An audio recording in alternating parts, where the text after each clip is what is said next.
ತಾಯಿಗೆ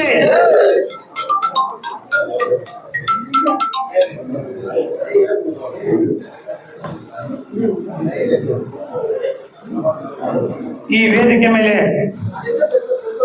ಆಸೀನರಾದಂಥ ನಮ್ಮ ಯೂತ್ ರಾಜ್ಯಾಧ್ಯಕ್ಷರಾದಂಥ ಮಂಜುನಾಥ ಗೌಡ್ರವರೇ,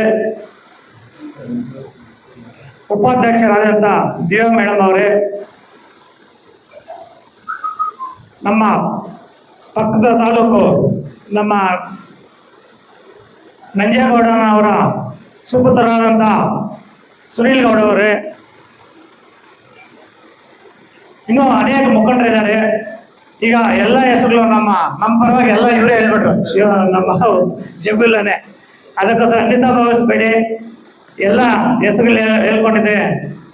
ಇನ್ನು ನಮ್ಮದು ಪೂರ್ವ ಸಭೆ ಇದೆ, ಇದು ಅಂಬೇಡ್ಕರ್ ಜಯಂತಿ ಬಗ್ಗೆ ಮಾತಾಡಬೇಕಾಗಿತ್ತು. ಅದರಿಂದ ದಯವಿಟ್ಟು ಕ್ಷಮಿಸಬೇಕು, ಯಾರ ಹೆಸರುಗಳು ಹೇಳಿಲ್ಲ ಅಂತ ಹೇಳ್ಬಿಟ್ಟು. ಈಗ ನಮ್ಮ ರಾಜ್ಯಾಧ್ಯಕ್ಷರ ಗರಡಿಯಲ್ಲಿ ಅವರ ಅನುಭವದ ಮಾತುಗಳಲ್ಲಿ ನಮ್ಮ ಇವತ್ತು ಪ್ರೆಸಿಡೆಂಟ್ ಆದಂಥ ಮಂಜುನಾಥನವರು ರಾಜ್ಯ ಪ್ರವಾಸ ಮಾಡಿ ಪಕ್ಷದ ಸಂಘಟನೆ ಮಾಡಲು ಪಣ ತೊಟ್ಟಿದ್ದಾರೆ. ಆ ಭಗವಂತ ಅವರಿಗೆ ಒಳ್ಳೆಯದು ಮಾಡಲಿ ಅಂತ ಹೇಳ್ಬಿಟ್ಟು ಈ ಸಂದರ್ಭದಲ್ಲಿ ನಮ್ಮ ಎಲ್ಲರ ಪರವಾಗಿ ಬಯಸ್ತೇನೆ. ಅದೇ ರೀತಿ ಅವ್ರಿಗೆ ಸಾಥ್ ಕೊಡ್ದ ಎಲ್ಲ ಪದಾಧಿಕಾರಿಗಳಿದ್ದಾರೆ. ನನ್ಗೆ ಕೆಲವು ಗೊತ್ತಿಲ್ಲ, ನಮ್ಗೆ ಅನಿಲ್ ಅಣ್ಣ, ದಿವ್ಯಾ ಮೇಡಮ್ ಕೆಲವರು ಮಾತ್ರ ಗೊತ್ತು ಹೆಸರುಗಳು. ಎಲ್ಲರೂ ಅವರಿಗೆ ಸಾಥ್ ಕೊಟ್ಟು ಪಕ್ಷದ ಸಂಘಟನೆಗೆ ಪಾಲ್ಗೊಂಡು ಪಕ್ಷವನ್ನು ಬಲಪಡಿಸಬೇಕಂತ ನಾನು ಒಬ್ಬ ಕಾರ್ಯಕರ್ತಾಗಿ ಬಯಸ್ತೀನಿ. ಆ ದೇವರು ಒಳ್ಳೆಯದು ಮಾಡಲಿ ಅಂತ, ಅವ್ರಿಗೂ ಎಲ್ಲರಿಗೂ ಒಳ್ಳೆಯದಾಗಲಿ ಅಂತ ಈ ಸಂದರ್ಭದಲ್ಲಿ ಬಯಸ್ತೀನಿ. ಈಗ ಇವತ್ತು ಈ ಕಾರ್ಯಕ್ರಮದ ಬಗ್ಗೆ ನಿನ್ನೆ ನನಗೆ ಫೋನ್ ಮಾಡಿ ನಮ್ಮ ಅಭಿಷೇಕ್ ಮತ್ತು ಸೂರ್ಯ ಇವರೆಲ್ಲ ಹೇಳಿದ್ರು. ನಾನು ಖಾಸಗಿ ಕಾರ್ಯಕ್ರಮದಲ್ಲಿ ಬೇರೆ ಕಡೆ ಹೋಗಿರೋದ್ರಿಂದ ಈ ಕಾರ್ಯಕ್ರಮದಲ್ಲಿ ಭಾಗವಹಿಸಕ್ಕಾಗಲಿಲ್ಲ. ದಯವಿಟ್ಟು ವೇದಿಕೆ ಮೇಲೆ ಇರೋರು, ವೇದಿಕೆ ಮುಂಭಾಗದಲ್ಲಿ ಇರೋರು ಎಲ್ಲರೂ ಕ್ಷಮಿಸಬೇಕಂತ ಈ ಸಂದರ್ಭದಲ್ಲಿ ನಾನು ಹೇಳ್ತಾ ಇದ್ದೀನಿ. ಮುಂದಿನ ದಿನಗಳಲ್ಲಿ ನೀವು ಪ್ರವಾಸ ಕೈಗೊಂಡಲ್ಲಿ ನಮಗೆ ಮೊದಲೇ ಹೇಳ್ಬೇಕಾಗುತ್ತೆ. ಯಾಕಂದ್ರೆ ಇಲ್ಲಿ ನಮಗೆ MLA ಇಲ್ಲ, ನಾವು ಇಲ್ಲಿ ಸೋತಿದ್ದೀವಿ. ಸೀನಿಯರ್ ಲೀಡರ್ಸೇ ನಮಗೆ MLAಗಳು, ಅವರ ಮಾರ್ಗದರ್ಶನದಲ್ಲಿ ಯೂತ್ ಕಮಿಟಿ ಕಟ್ಟಬೇಕಾಗುತ್ತೆ. ಅದರಿಂದ ನಾವು ನಮ್ಮ ಸೀನಿಯರ್ಸ್ ಲೀಡರ್ನ ಒಪಿನಿಯನ್ ತಗೊಂಡು ಅವರ ಮಾರ್ಗದರ್ಶನದಲ್ಲಿ ನಾವು ಪಕ್ಷ ಕಟ್ಟಬೇಕಾಗುತ್ತೆ.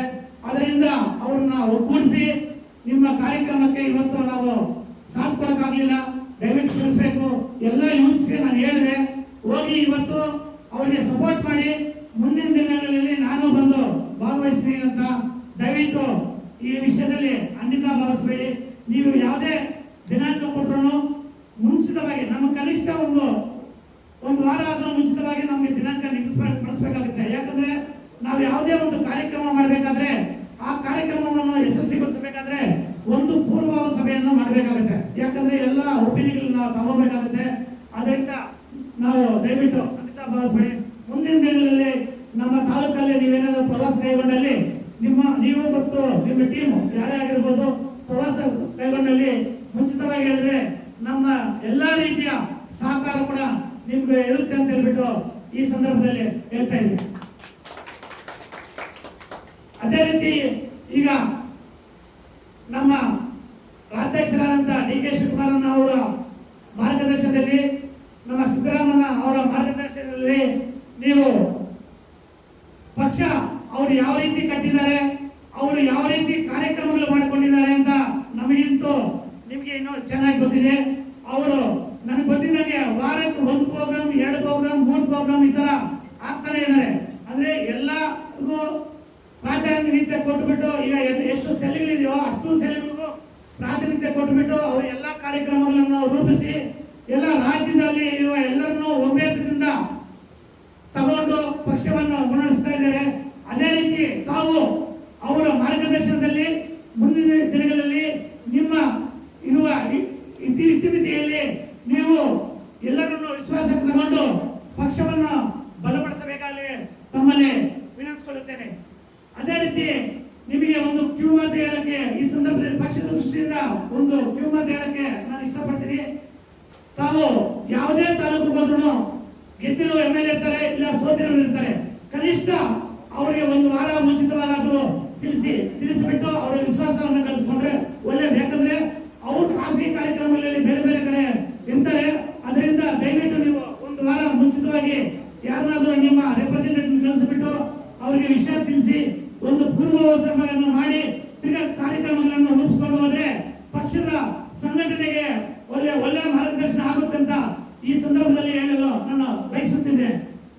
ಅದೇ ರೀತಿ ಈಗ ಯೂತ್ ಕಮಿಟಿಯಲ್ಲಿ ಈಗ ಎಲೆಕ್ಷನ್ ಅಲ್ಲಿ ಗೆದ್ದಿರುವಂತ ಎಲ್ಲ ಪದಾಧಿಕಾರಿಗಳಿಗೆ ನಮ್ಮ ತಾಲೂಕಿಂದ ಆಗಿರ್ಬೋದು, ಜಿಲ್ಲೆಯಿಂದ ಆಗಿರ್ಬೋದು ಮತ್ತು ಸ್ಟೇಟ್ ಇಂದ ಆಗಿರ್ಬೋದು ಎಲ್ಲರಿಗೂ ಈ ಸಂದರ್ಭದಲ್ಲಿ ಅಭಿನಂದನೆಗಳು ಮತ್ತು ಶುಭಾಶಯಗಳನ್ನು ಹೇಳಲು ಬಯಸುತ್ತೇನೆ. ಜೈ ಹಿಂದ್, ಜೈ ಕರ್ನಾಟಕ, ಜೈ